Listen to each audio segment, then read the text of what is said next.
Hello, viewers. You're blessed in the name of the Lord.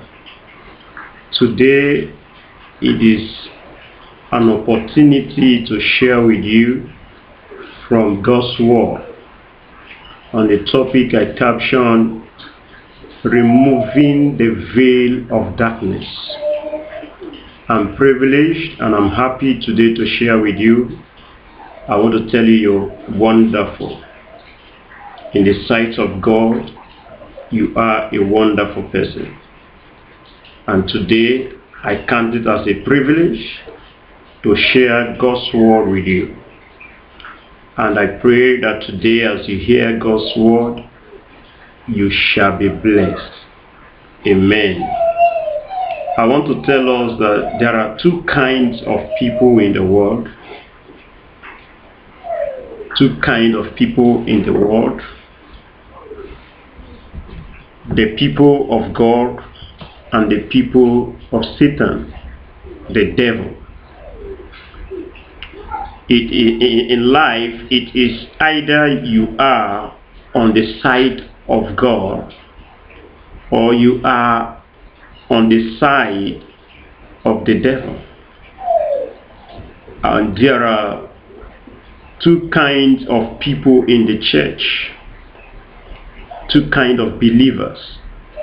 Those who have access to the glory of God, and those who are covered with the veil of darkness, that they are not able to access God's glory. We are created for glory. We are created for God's illumination of glory. We are created for brightness. We are created for light. We are to shine as children of God. We are only in position to choose. Life has left us with choices. Life has left us with choices. And we are in the position to choose where to belong.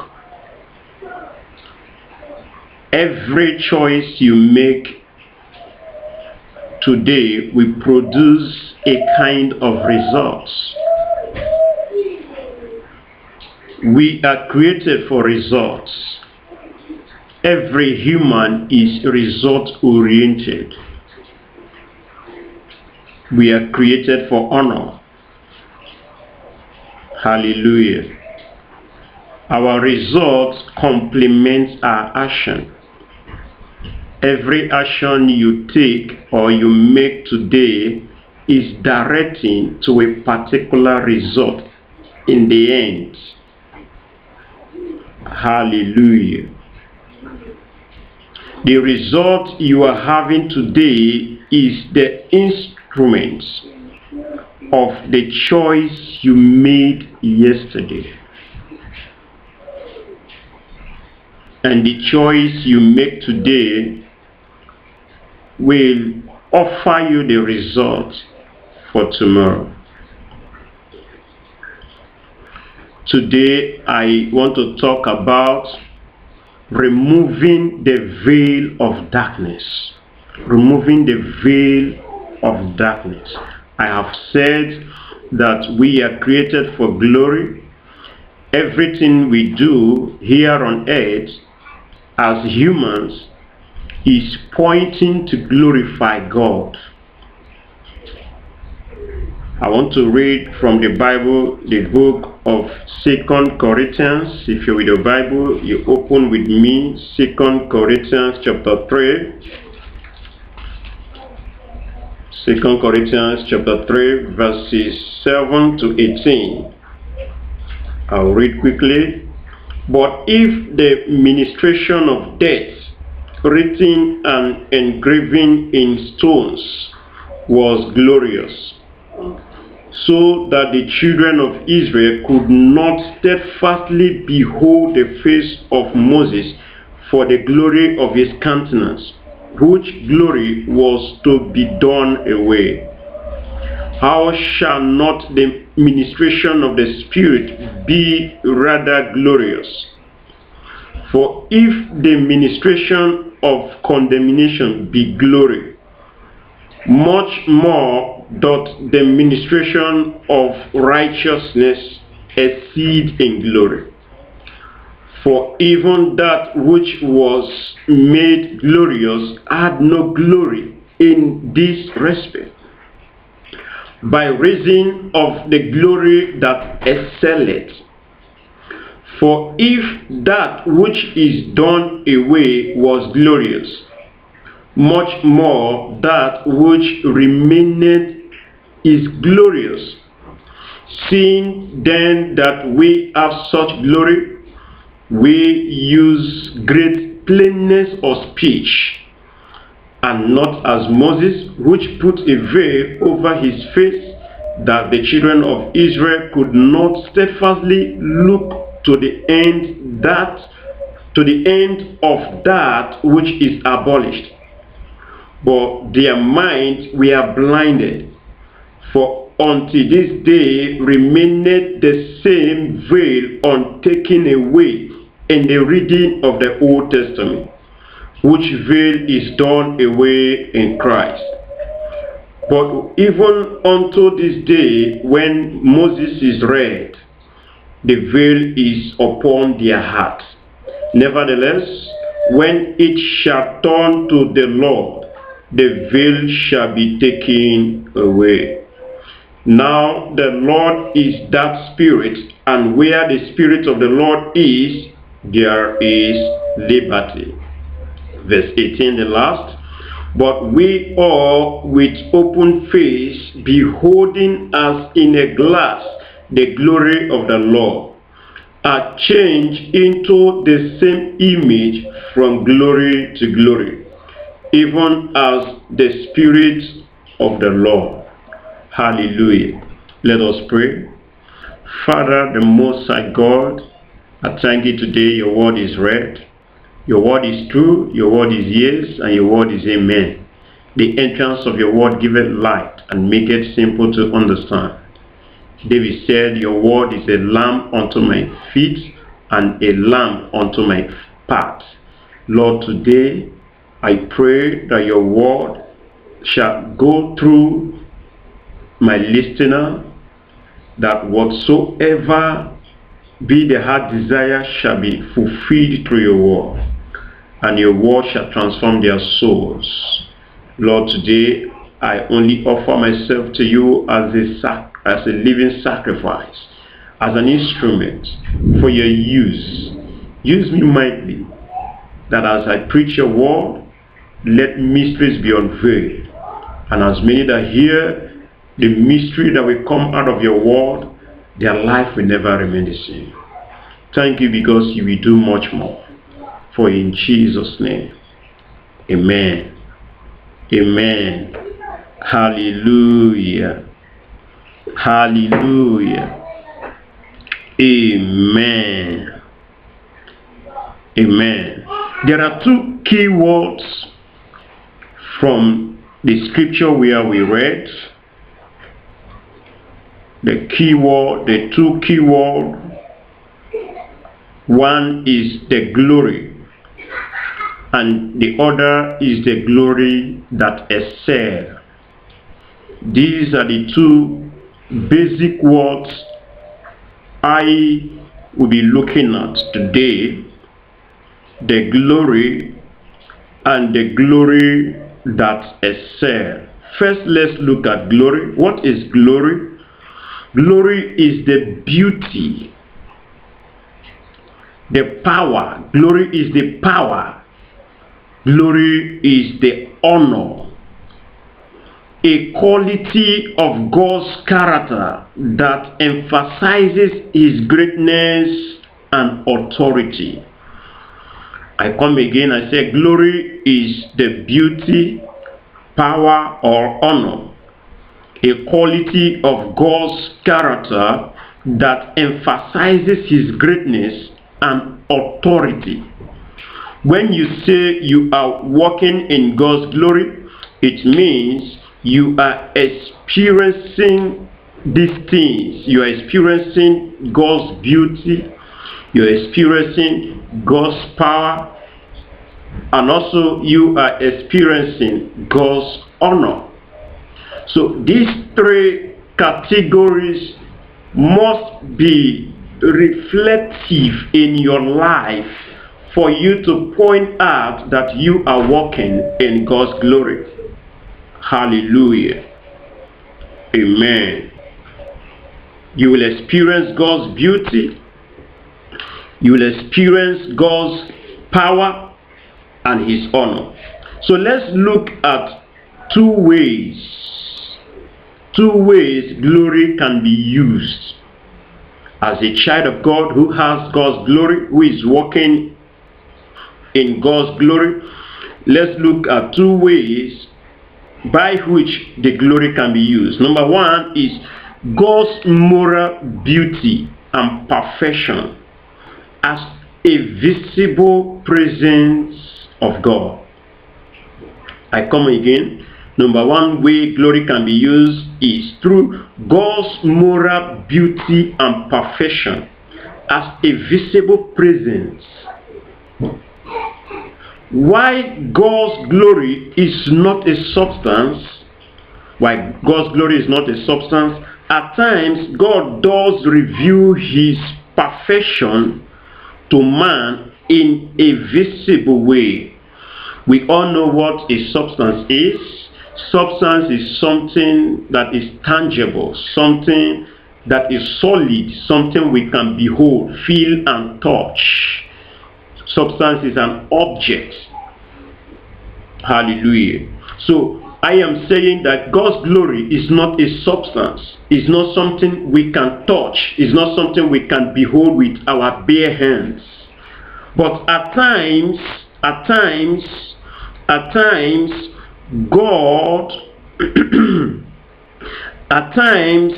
God does reveal His perfection to man in a visible way,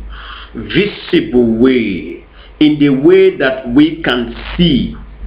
Like the presence of God is often seen as fire or a dazzling light. Just as the case of Moses, when God called Moses in the book of Exodus chapter 3, when God first appeared to Moses on the burning fire, suddenly while Moses was busy taking care of his father-in-law's sheep and cattle, behold, suddenly on a field where Moses has been to all this while, suddenly there appeared a burning fire. But to the surprise of Moses, the bush, the grass was not consuming, but there was a steady burning of fire. This appears to represent God's glory. Hallelujah. This appears to represent God's glory. But sometimes as an act of power, also the pillar of cloud in the day and the pillar of fire in the night. This happened when God was leading the Israelites out of Egypt. In the wilderness, God appeared to them during the day as a pillar of cloud and in the night as a pillar of fire to guide them through the way, surrounding them with His presence, surrounding them with His glory, so that they will not fear, because they are walking in a lonely land, a wilderness. Remember what a wilderness is. Wilderness is like a desert where you cannot find anybody, you cannot find anything, you cannot find any material things around. And these people were just walking alone in the wilderness. So God had to surround them in the day with the pillar of cloud, and in the night with a pillar of fire, to remove fear from them. So in other words, God's glory an awesome presence help the believer to move without fear of any circumstances or challenges. God's glory covers you for you to be bold, for you to be strong, for you to be up and doing, for you to be filled with confidence, just like an eagle. God moves with you, reveal his glory to you, to brighten your corner, to brighten your life, to beautify you, to beautify your wisdom, your knowledge, and your understanding, to make you reason as sharp as possible, to make you see things differently from any other person. Hallelujah. That is seen in the book of Exodus chapter 13 verse 21. The deliverance, God also revealed his presence through deliverance at the Red Sea. Exodus chapter 14. God revealed his glory through the deliverance of the children of Israel at the Red Sea. We all know the story of Israel at the Red Sea, when they have come to a point of no return, of no going back, or not moving forward, or not going sideways. Behind them was the Egyptians coming aggressively with their chariots, their horses, their weapons, their materials for war, and they were yelling for war with so much anger and animosity, to devour, to kill, to destroy the Israelites. A point in our life, in our Christian life or Christian journey, we experience these ravaging lions. The Bible says that Satan is moving about like a ravaging lion, seeking for whom to devour, seeking for whom to destroy. And sometimes in life we come to the trap of the devil to destroy us. The devil is ever willing and ready, all the time to destroy you, because he will not allow you to go. You want to be separated from him. You want to be free from his destruction. You want to be free from his manipulations. You want to be free from his coming. So what he will do is to haunt you, to challenge you, to pursue you, because he is not happy with your freedom. He is not happy that you are set free by Christ Jesus. So what he will do is to pursue after you to destroy your life. So when you come to this point in time, the Bible says that God will unveil, he will reveal his glory unto you. And the glory of God will give you deliverance. That is what happened at the Red Sea in the book of Exodus chapter 14. When the children of Israel came to the point of the Red Sea, they couldn't move forward because there was a sea before them. And they couldn't move backward because the Israelites are aggressively chasing after them. And look at what God said when the children of Israel began to cry. And began to cry and yell unto Moses and said, "Oh, could it be that there was no grave in Egypt for us to be buried? Why have you taken us this far for us to die in a no man's land, in the place where there is no comfort, there is no body, there is no grave, and there is no means to bury us?" The children of Israel at that point in time were so myopic that they could not see the greatness of God. But where you are blind of God's greatness, God is about to reveal his glory for deliverance on your behalf. Hallelujah. God is about to reveal his greatness. And Moses said to the children of Israel, "Fear not. For the Egyptians you see today, you will see them again no more." And God said to Moses in verse 15, he said to him in Exodus chapter 14 verse 15, he said to him that, "What is in your hands? Why cry unto me? Why call unto me? What is in your hand? Strike it on the sea, And when Moses obeyed and struck it on the sea, the Bible said the sea parted thither. And there was a dry land in the midst of the sea. What a miracle. A dry land on the sea. And the children of Israel scaled through. They passed through a dry land.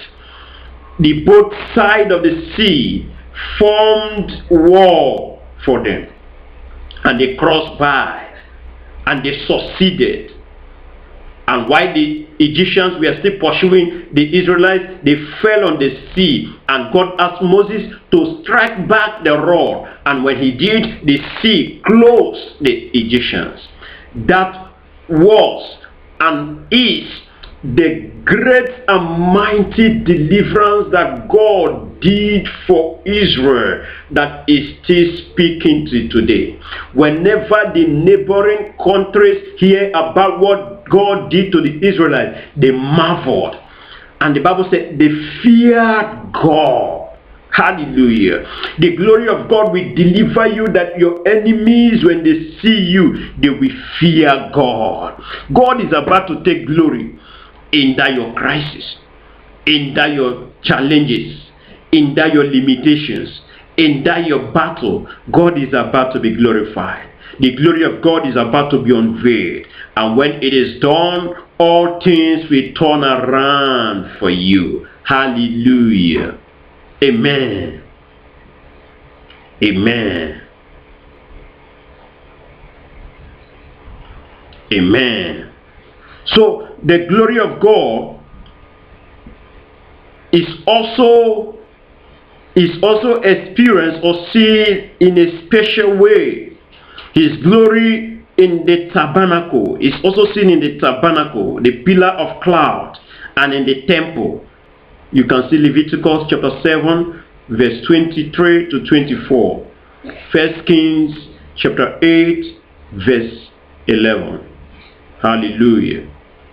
Since the close of the Old Testament and the beginning of the New Testament, the glory of God has been shown mainly in Christ. Has been shown mainly in Christ. Luke chapter 9, verse 29 to 32 tells us how the glory of God is seen in Christ. Then John chapter 2, verse 11.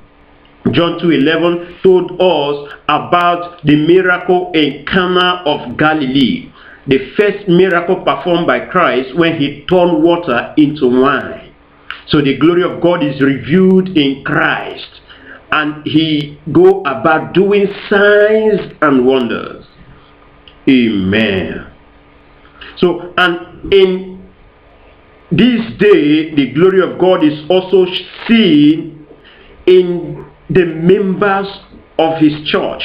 The members of the church, that is the believers. He now share his glory. We now share his glory. He now share his glory with us, his followers. God now share his glory to us. In 2 Corinthians chapter 3, verse 18, where we took our test, the last part of it, there the Bible says, but we all with open face, we all in open face, beholding as in a glass the glory of the Lord, are changed into the same image from glory to glory, even as by the Spirit of the Lord. Amen. What a wonderful experience to share the glory of God, to be part of his glory. Believers will be fully glorified at the end. The believers will be fully glorified at the end of time in God's heavenly presence. Romans chapter 5 verse 2. Colossians chapter 3 verse 4. It will be seen everywhere. That is what Revelation chapter 21 verse 23 tells us. He said the glory of God in the last days will be seen everywhere. There will no longer be a veil to cover it. There will no longer be a scale. There will not be a bridge anymore. There will not be a demarcation anymore. There will not be a separation anymore. It will be seen everywhere. It will not be like in Exodus chapter 34 verse 34, where Moses covered his face with a veil so that the children of Israel could not have access to the glory of God. So the veil restricts us from full access to God's divine glory, from God's presence. The Bible says when Moses came to the children of Israel, he covers his face. And when he goes back to God, when he faces God, he removed the veil from his face. Amen. Why was that? That was because the children of Israel were not able to access God's glory and God's presence. They are so limited. That is why the Bible says that all have sinned. Romans chapter 3 verse 23. It says all have sinned and come short of the glory of God. Because of sin. Because of unreadiness. Unprepared heart. Unprepared mindset. That was the same thing that happened to Isaiah in Isaiah chapter 6. The Bible says the day King Hosea died, Isaiah saw the glory of God. The glory of God was revealed. So all the while, Isaiah had not seen God's glory. And the day he saw God's glory, Isaiah began to woe unto himself. He said, woe unto me, for I am undone. Undone means unprepared. Undone means not ready. Undone means yet he is still mingling with sinners, with people of unclean lips. So when you're still mingling with people of unclean lips, you are being covered. The veil is upon you. When you're still dangling in sin, the glory of God cannot have full access. Amen. He said, woe unto me, for I am unprepared. But today, every veil that is covering you, that makes you not to access God's glory, shall be unveiled. It shall be unveiled. The glory upon your marriage shall manifest. The glory upon your ministry shall manifest. The glory upon your calling, your businesses, your academics shall be manifested. In the name of Jesus. Today, the veil is removed by Christ Jesus. Through the working of the Holy Spirit, the veil is no more there. So there is no more limitations. There is no more barrier. There is no more setback. Because today you are walking in God's divine nature. In God's beauty. You're walking in God's power. You're walking in God's honor. You are honored from today by the reason of his glory. Hallelujah. That is what is coming to you. That is what is coming to your head. That is what is coming to your marriage. That is what is coming to your union. That is what is coming to your academics. That is what is coming to every areas of your life endeavors. You are experiencing glory. You are experiencing divine nature. You are experiencing divine emancipation to set you free from every captivity, from every barrier. That is what you are receiving today. In that your sick part, in your sick place, I command God's glory to be revealed. There shall be no more sickness. You are healed in that part that you are sick, because the glory of God is unveiled unto you now. Hallelujah. Amen. So number 2, and again, it will be seen everywhere. And number 2, the way the glory of God can be used is through God's moral beauty and perfection of character. God's moral beauty and perfection of character. Amen. This part of God's glory is beyond human understanding. This divine quality of God is beyond human understanding and comprehension. That is why David said in the book of Psalms, let's open our Bible, book of Psalms chapter 113 rather, verse 4. Psalms 113 verse 4.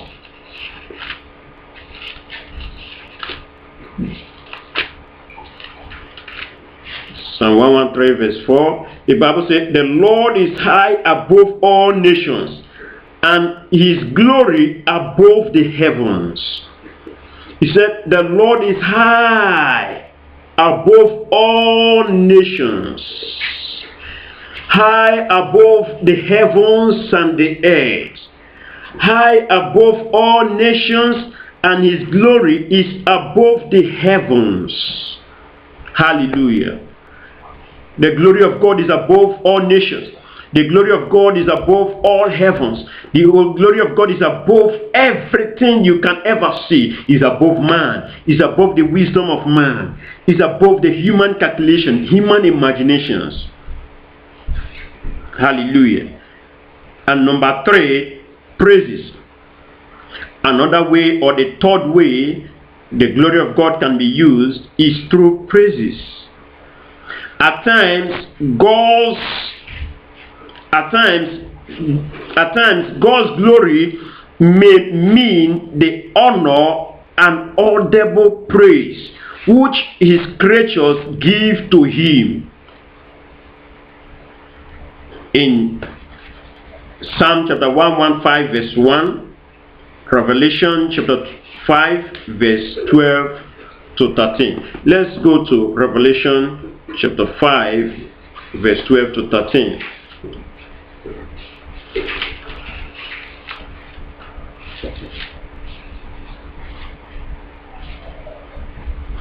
Saying with a loud voice, worthy is the Lamb that was slain to receive power and riches and wisdom and strength and honor and glory and blessing. Verse 13. And every creature which is in heaven and on earth and under the earth, and such as are in the sea, and all that are in them, held I, saying, blessing and honor and glory and power be unto that seated, be unto him that sitteth upon the throne, and unto the Lamb forever and ever.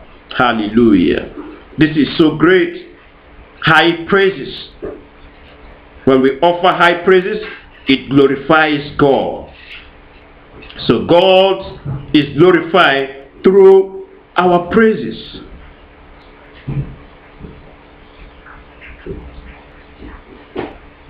Through our praises. Amen.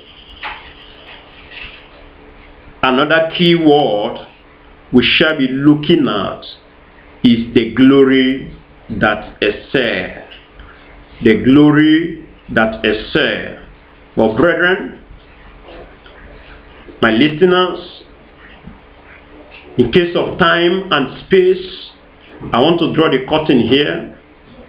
The next time we shall be looking at the glory that excels. I've told us there are two kinds of glory from the scripture where we read.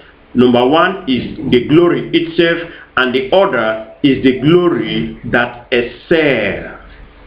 Next time we shall be looking at the glory that excels. But I believe at this point the word of God has come to you and you're blessed by the word.